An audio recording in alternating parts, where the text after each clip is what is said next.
Buenas tardes, compañeros. Mi nombre es Jocelyn y junto a mi compañera Lisbeth les vamos a hablar de sistemas de autoincompatibilidad en angiospermas. Antes de pasar al tema, voy a hablar de algunos antecedentes que son importantes. Las flores, las plantas, las angiospermas, tienen diferentes formas de clasificarse. Una de ellas corresponde a cómo se presentan las flores. En este caso, podemos distinguir dos, unisexuales y bisexuales. Las unisexuales, también llamadas flores incompletas, son las que contienen órganos reproductores masculinos o femeninos en la flor. Esto significa que el androceum, que es la estructura reproductiva masculina, y el gineceum, que es la estructura reproductiva femenina, se encuentran en flores separadas. En algunos casos, las flores masculinas y femeninas se producen en la misma planta. Estas plantas se llaman plantas monoicas. También existe el otro caso, que son las plantas dioicas, en las que se presentan plantas que solo producen flores masculinas y plantas que solo producen flores femeninas. Por otro lado, las plantas bisexuales presentan flores también, o plantas con flores completas, presentan en una misma flor tanto el androceum como el gineceum. Esto quiere decir que se van a encontrar en la flor estambres y pistilos. La cercanía de estas estructuras en una misma flor puede traer consigo la autofecundación y por lo tanto una reproducción de endogamia. Es por esto que las flores a lo largo de su evolución han desarrollado diferentes estrategias para evitar que esto ocurra. Esto nos lleva a la autoincompatibilidad, que es la incompatibilidad es la capacidad de las plantas con polen y óvulos viables y también capaces de producir semillas, que esto no se lleve a cabo debido a un impedimento fisiológico que evita esta fertilización. Este impedimento se basa en el reconocimiento entre el polen y el estigma, determinado genéticamente y que también es hereditario, y que previene la autofertilización o la fertilización en una misma planta por otros individuos también o con los mismos alelos de incompatibilidad. Bueno, ahora vamos a ver cómo funciona todo esto. Bueno, se presentan en plantas bisexuales y se distinguen dos sistemas de incompatibilidad. Entonces, tenemos el sistema de incompatibilidad heteromórfico y el homomórfico. Bueno, en este caso vamos a comenzar con el heteromórfico. Bueno, este sistema de incompatibilidad se refiere a las diferencias en tamaño y forma de las flores, que están especialmente relacionadas con los órganos sexuales. Y bueno, en la siguiente imagen podemos observar que con el número 1 se están señalando a los pétalos, con el número 2 a los sépalos, con el 3 anteras de los estambres y con el 4 a los pistilos. Bueno, y ahora, ¿qué tiene que ver esta imagen con lo heteromórfico? Bueno, esto quiere decir como podemos observar en la imagen A, se presentan filamentos con estambres cortos y pistilos largos, y en la figura B se muestran pues todo lo contrario, pistilos cortos y filamentos largos. También se me pasó a decirles que la palabra heteromórfico se divide en dos, hetero, que son diferentes, y morfo, que son forma. Bien, en esta planta Primula vulgaris vamos a tener una explicación genética para esto que ocurre en estos dos diferentes tipos de flores. El carácter que codifica para ellos está dado por un locus con dos alelos diferentes, S mayúscula y S minúscula, los cuales codifican para plantas prevístilas y para plantas longistilas. En este caso, los únicos cruzamientos que son totalmente compatibles son las de brevístilas por longistilas. Esto, en sus descendencias, va a dar como resultado que se tiene la misma probabilidad, es decir, un 50% para cada uno de las codificaciones de brevístilas y longistilas.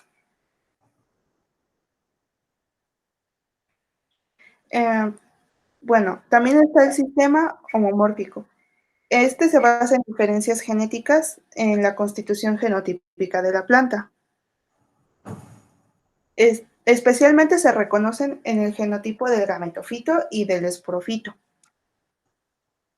En el del gametofito, la incompatibilidad resulta de la interacción entre el polen haploide, es decir, N, y el estilo diploide, es decir, 2N, y se manifiesta por la inhibición total o parcial del crecimiento del tubo polínico.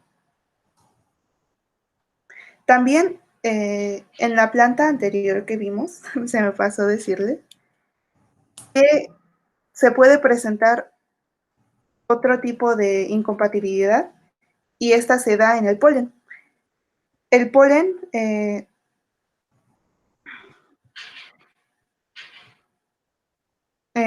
encontramos que los granos de polen de esta plantita tienen diferente tamaño al de las células estigmáticas. Las plantas longístidas, en este caso, tienen células estigmáticas más grandes y granos de polen más pequeños, mientras que las plantas brevístidas tienen células estigmáticas pequeñas y granos de polen más grandes. Bueno, la explicación genética de esto está dada por la incompatibilidad que se da en un locus, en los genes.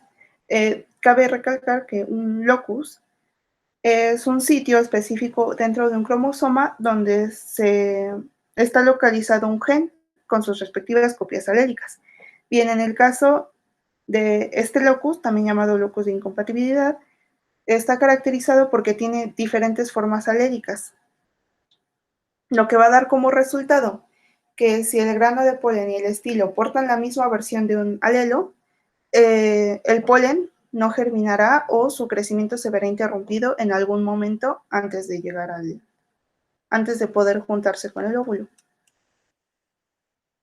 Entonces, tenemos dos opciones cuando esto sucede. El polen, como ya dije antes, no va a germinar o pese a que germina, el tubo polénico nunca va a pasar a través del estigma. O la otra es que, pese a que el polen germina, penetra el estigma y llega hasta el óvulo, en el momento de ocurrir la fecundación, los gametos se van a rechazar y el resultado será inviabilidad.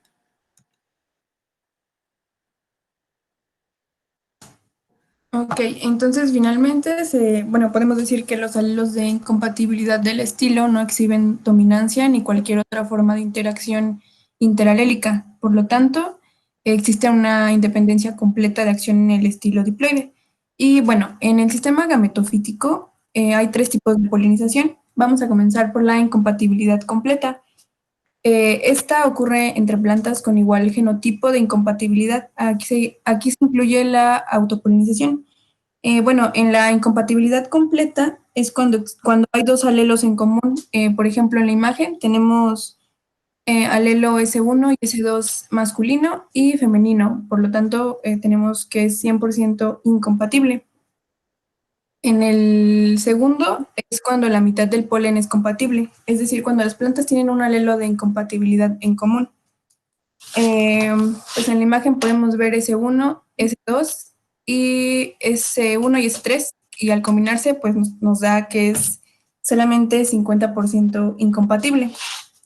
Y bueno, pues finalmente tenemos cuando el polen es compatible, cuando las plantas tienen alelos diferentes. En la imagen se puede observar a los alelos femeninos S1 y S2 y a los alelos masculinos S3 y S4, que al hacer la suma, pues nos dice que no hay ningún alelo en común, por lo tanto es 100% compatible. Bueno, ahora vamos a explicar qué es la incompatibilidad esporofítica. Bueno, esta depende de la pared del grano del polen, que es de origen esporofítico. Para que el grano del polen pueda germinar, debe adherirse al estigma, lo que ocurre solamente cuando hay compatibilidad entre las proteínas de reconocimiento que se encuentran en la esporodermis y con los receptores que existen en el estigma. Bueno, en la imagen podemos observar con flechitas rojas que se muestra el polen compatible, al incompatible y al estigma. En este caso, la flecha que es de color negro nos indica la adhesión del polen al estigma. Y por otro lado tenemos la incompatibilidad gametofítica.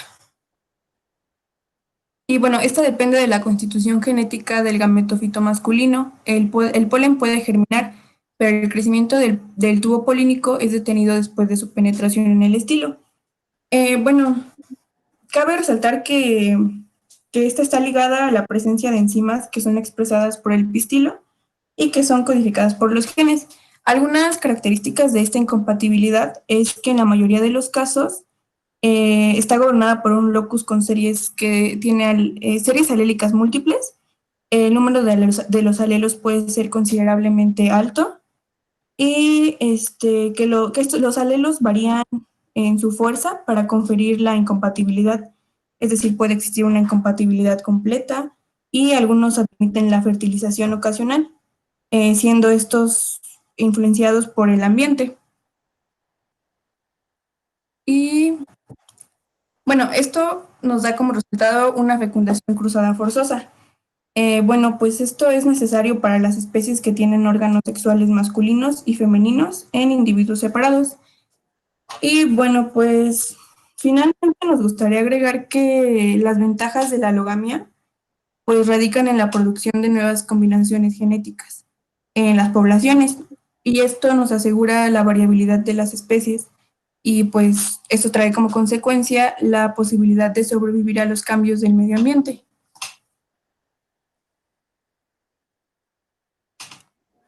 Y bueno, aquí les mostramos nuestras referencias. Muchas gracias por su atención. Sí, gracias.